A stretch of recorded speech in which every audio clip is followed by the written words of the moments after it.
Jau ir pagājuši 80 gadi, kopš pirmais tramvajs izbrauca Daugavpils ielās. Pilsētā tramvajs jau vairākas desmitgades nav tikai sabiedriskā transporta veids, bet arī nozīmīgs pilsētas simbols. Tas atspoguļo rūpniecības, infrastruktūras un pilsētas iedzīvotāju ikdieniškas dzīves attīstību. Un par godu jubilejai pilsētā notiek daudz pasākumu un konkursu. Viena no tām atrodas tirdzniecības centrā Diton, kur centrālajā riņķī izvietota tramvaja pietura un izstāde, kas vēsta par tramvaju vēsturi pilsētā.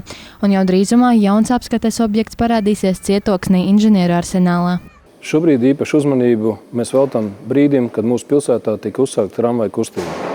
Šogad aprit 80 gadi, kopš pirmais tramvajs izbrauca Daugavpils pilsētas ielās. Un šajā sakarā mēs esam pieņēmuši lēmumu izveidot speciālu vēsturisku ekspozīciju, ko izvietosim Inženieru arsenālā.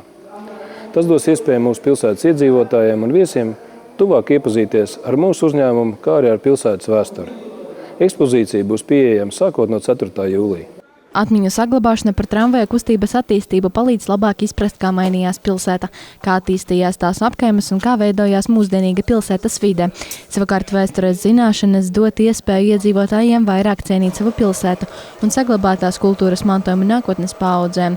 Un jaunā ekspozīcija, kas tiks atklāta 4. jūlijā Inženieru arsenālā, kļūs par vēl vienu vietu, kur varēs tuvāk iepazīt mūsu dzimtās un mīļākās pilsētas vēsturi.